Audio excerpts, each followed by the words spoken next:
What is going on, YouTube? It's your boy Jack, and I'm back with another vlog, and it's episode 4. Today we're taking the R7 for a spin, and we're gonna have a story time. Let's do it.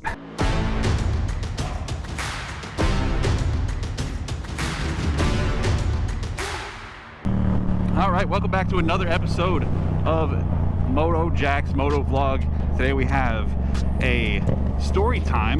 Today's story time is a recent situation that I found myself in while riding, and it was a little bit of a tense situation, and viewer discretion advised, especially if you're friends or family. Even though nothing bad happened in the end, it was still a crazy situation, and you know, family members who like to worry, maybe, I don't know, maybe don't listen to the rest of it. You know, the other day I was riding, we were headed to shoot some content. We were going to take some photos and some video of the bike and some gear for a collab video that I was doing on Instagram. Got the content done.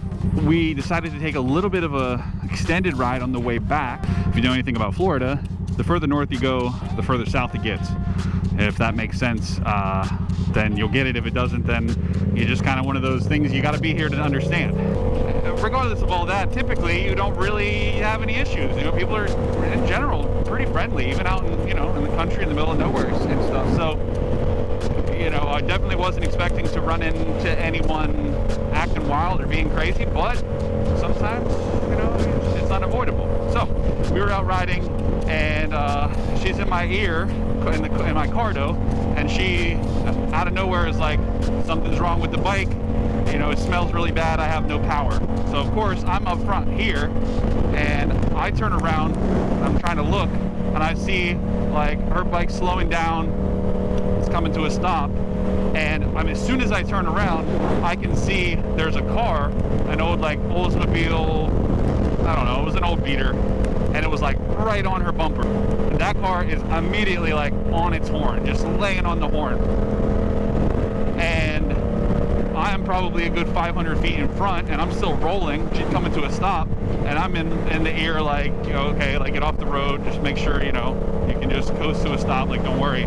But the person behind in the car is absolutely losing his mind. Like, he is just like going nuts, laying on the horn, whatever. I see like one hand out the window waving. So she gets off the road, he flies out around the bike real close, flies up. Now at this point I'm in the road as well, because I'm about at, you know, maybe 1,000 feet ahead of where her bike stopped, and he's coming up on me, and as he's flying towards me, he's like staying in the road, like not getting out of the way of me.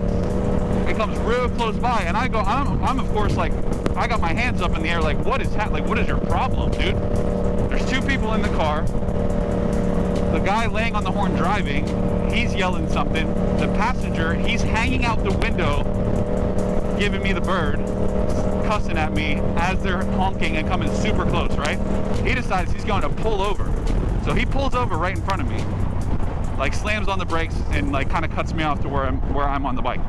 So her bike's off the road. All right, we're good.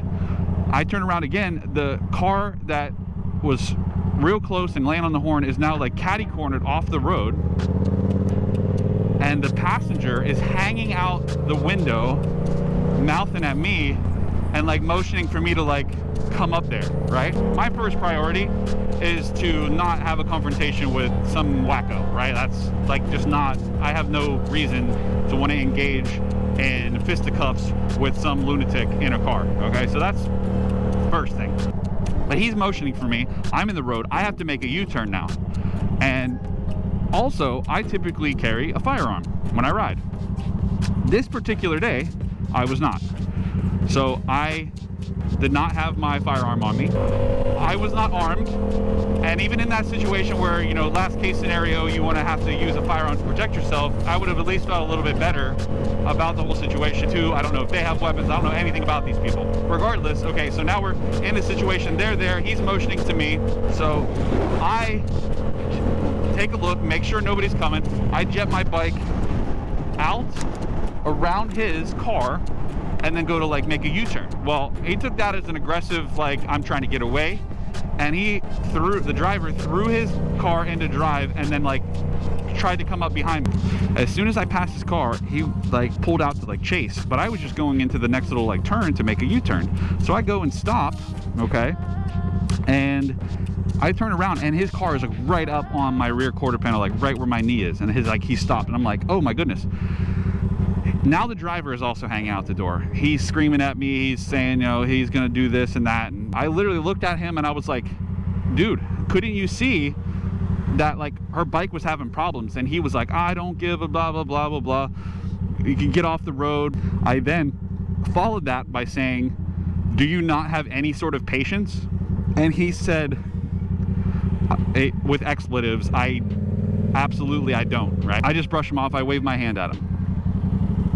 Well, they, again, were just really looking to like fight somebody, because both of them at that point got out of the car. So they both start to get out of the car, and they both start to head towards me. All right, I'm gonna get some food here real quick, and then I will continue this story.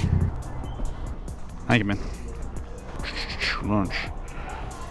Sandwich. Club. Spicy. Take it. Next. No thanks. Done. Look at that. Super fast.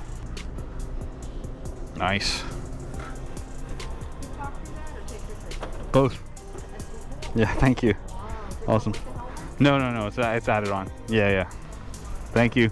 So where were we? We're back on the road here. Anyways, at this point, both of these guys are getting out of their car. I'm stuck there. I need to do a U-turn. Both of these guys are opening their door to get out of their car. They're still cussing. They're still screaming. I need to get out of there. While all of this is happening, and I need to do this little U-turn and make my exit quick, there was cars on the road that have seen this whole thing. So we've created like a little a pileup of cars, and there's people stopped watching. Now, for whatever reason, as soon as I went to make the U-turn and leave, on one of the cars that was stopped in the road that I saw stopped, and I was like, I need to go in front of you to make this U-turn. For some reason, they thought that was like time to bail. And as soon as I went to do the U-turn, they just floored the gas.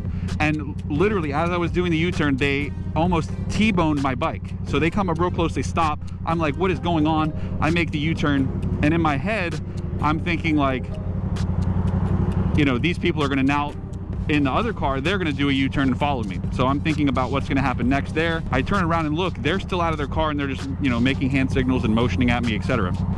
So I make it back, we figure out the bike, and I'm just kind of planning in my head what would happen if they did make a U-turn and came back. Like, you know, we got to call 911, we got to get the cops there, who's close by.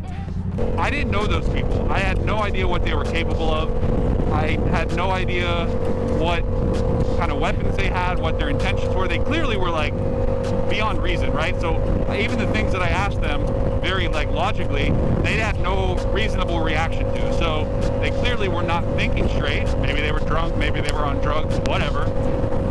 But they're not thinking straight, which means they're not going to act rationally. So you can't expect them to. And in that situation, you either have to defend yourself or you have to flee.